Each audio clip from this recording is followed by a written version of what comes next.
Here I have a $600 solar setup, and today I'm gonna unbox everything, charge it up, find out what it can and can't run, and then I'm gonna compare it to this name brand setup that has almost the exact same specs but costs over $100 more. This name brand setup used to only cost about $600, but it just keeps going up in price. So let's see if this new budget setup will get the job done for less. I chose this solar panel for my budget setup because it's currently one of the cheapest 200-watt solar panels you can buy on Amazon at $139. I actually already own 3 of these, and I will say the build quality is not the best. For starters, it has these plastic pieces on the corners, and out of the box, some of them were already broken. It's got some dents and dings along the side as well. The whole thing is kind of crooked a little bit on this side, and again, it was already like that straight out of the box. But all that stuff is cosmetic, so as long as it performs well, I'll be okay. Despite owning 3 of these panels for a while, I've never actually tested the performance of them, so I'm excited to do that today.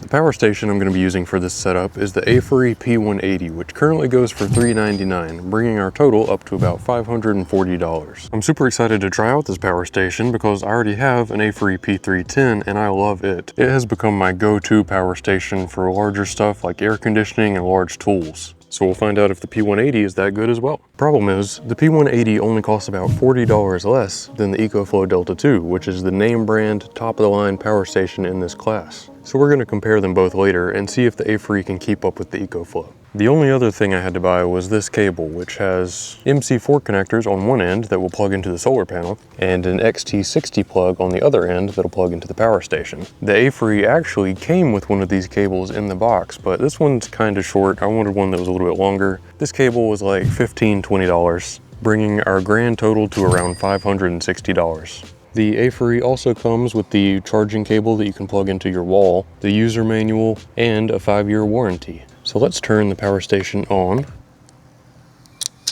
And it looks like out of the box, it's at 28% charged.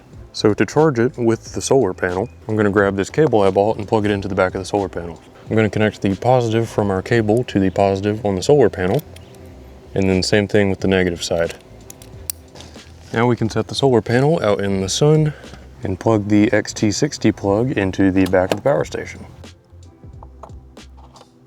And just like that, you can see we've got 57, 58 watts coming in currently. It's cloudy right now and the clouds are moving around. Now we're up to 167, 168 watts. Nice, still climbing, all right. So I'm gonna let this sit for 1 hour on the dot and we'll see how much it charges in an hour. While it's charging, I'm gonna download the AFERY app so I can monitor it from my phone. Downloading apps and creating accounts for this type of stuff always makes me wonder what type of data is being collected from me, but thanks to the sponsor of today's video, I don't have to worry about that anymore. SurfShark is a VPN that encrypts your data, making your online activity much harder to track. It also keeps your data secure by hiding your IP address. In today's world, everyone wants your data so they can send you targeted ads and steal your information. SurfShark VPN protects you from those threats. Browsing the web with SurfShark ensures that you leave behind no digital footprints, and it keeps online payments safe and secure as well, even if you're on public Wi-Fi like at a store or an airport. All right, we're about 30 minutes in and we're up to 33% charged right now. SurfShark is super easy to set up and use, and one account covers unlimited devices, so your whole family will be protected. You can even change your location while you're watching streaming services and get access to entirely different shows and movies. For example, I wanted to watch a WWE event a few days ago, but I found out I'd have to pay $30 a month for ESPN Plus to watch it. But in other countries, it was streaming on Netflix.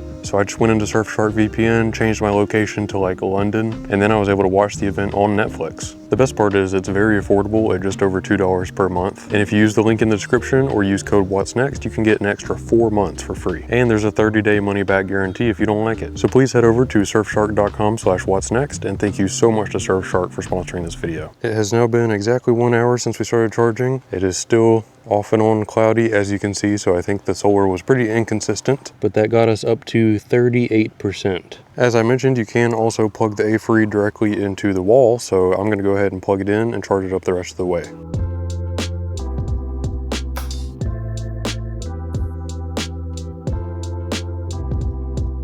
Now that the AFERY is fully charged, let's find out what it can and can't run and how it compares to the EcoFlow Delta 2. We're going to start small and work our way up to larger items and figure out where the limit is. So to start small, I'm using the USB outlets on the front. It's got 2 USB-Cs and 2 USB-As, and I'm charging 2 GoPros, an iPhone, and a tablet. So we've currently got an output of 30 watts and an estimated runtime of 24 hours. The AFERY also has these AC outlets on the back, so I can plug in stuff like a Wi-Fi router and a lamp, which together only pull 9 watts, so we've got 43 hours of runtime. You can also plug in something like a box fan, which pulls 48 watts and will run for 15 hours. Let's continue working our way up until we find the limit. We can power this little TV, which surprisingly only uses 30 watts and will run for 22 hours. I can even use this to run my full-size refrigerator. You see, it says we're currently pulling 65 watts and have 11 hours of runtime, but refrigerators cycle on and off, so this runtime estimate can't always be trusted. But with the 1024 watt-hour battery in this thing, I'd say I could run my fridge for 10 to 12 hours, so the estimated runtime in this case is pretty accurate. One cool thing you can do is plug your fridge into the power station and then plug your power station into the wall. This is going to activate the power station's UPS mode. So it's currently powering the fridge with the power coming from the grid, but then if the power goes out, it automatically switches to the internal battery and your refrigerator doesn't miss a beat. Next, let's do a microwave. It's pulling about 1400 watts and will run for 33 minutes, which is plenty of time for a microwave. The EcoFlow Delta 2 can run the microwave as well, so we're still neck and neck so far. As we keep working our way up, let's try this 6000 BTU air conditioning unit. As you can see, the air conditioning unit is pulling almost 400 watts. Giving us a runtime of 2 hours. I'm impressed so far, but I think this next test is going to end it. I've got a space heater plugged in now. Let's go ahead and turn it on. Okay, we're up to 1700 watts. We're getting really close to that 1800 watt mark. Okay, it's actually leveled out a little bit now, going down to 1500, 1400. We've got 30 minutes of runtime right now. But what if we also turn on the air conditioning? Oh wow, just trying to turn on the air conditioning. Look at that, just trying to turn on the air conditioning didn't even come on, and we're done. All right, we found the limit. Let's try it on the EcoFlow and see if it can handle this. Okay, I've got the space heater plugged into the Delta 2. Let's go ahead and turn it on. 1400 watts, 1600 watts. Oh, it went up over 1800 this time, but the EcoFlow handled it, that's nice. And we've leveled out back down around 1300. Still dropping a little bit, but I think we're good to go ahead and plug in the AC now. All right, AC is plugged in. Let me turn it on. And it's surviving it. Oh, we're getting close to that 1800 watt mark. Oh man, my space heater just turned off. I literally have it set to the max temperature setting, but it is 97 degrees today, so I was a little bit worried about that. But it did run the space heater and the air conditioning for a minute or two, so that was longer than the AFERY did it. The AFERY turned off as soon as I turned on the air conditioning. So I'd say the surge capability is a little bit better on the EcoFlow Delta 2. That being said, this is kind of an extreme test. I don't really recommend running 1800 watts through a power station of this size. It's going to drain the battery so quickly, what's even the point? I was just doing this as a test. So what other factors set these two power stations apart? The AFERY app is pretty good, but I do have to give a slight edge to the EcoFlow app. It's really nice. I think EcoFlow also uses a slightly higher quality plastic for the exterior of their power stations. It just feels a little more durable than the exterior of the AFERY. But the AFERY, on the other hand, has a built-in flashlight on the front, and this might be the biggest difference between the two. The EcoFlow only has 2 full 3-pronged AC outlets. It has 6 AC outlets total, but 4 of them are only 2-prong outlets, so there's not a lot you can do with them. Only having 2 full AC outlets drove me nuts when this was my daily driver. The AFERY, on the other hand, has 4 full 3-pronged AC outlets. So if you're plugging in anything that needs a full 3-prong AC outlet, you can plug in twice as many things into the AFERY as you can the EcoFlow.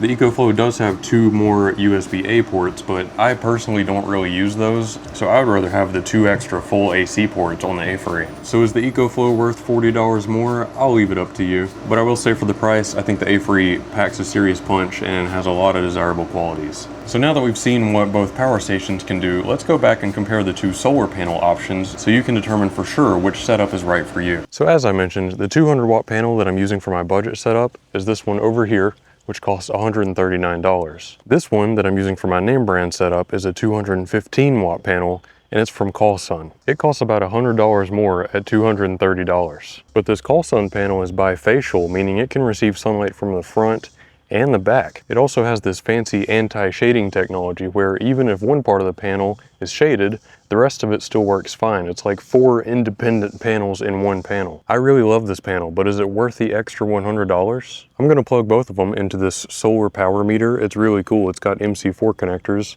on the end, so you can just plug a solar panel right into it. This will give you a 100% accurate reading of the power that you're getting in from a panel. So up first, let's plug in the budget panel. Okay, looks like we're getting 135 watts. Let's do one more reading. 135, one more, 134. Okay, now for the call sun panel, 190. Wow, what a difference. Let's do one more, 190, one more, 190. Wow. I expected the call sun panel to be better. It's more expensive, it's a little bit bigger, it's a 215 watt panel rather than a 200 watt panel, but I didn't expect it to be that much better. I'm wondering if it has something to do with the heat today.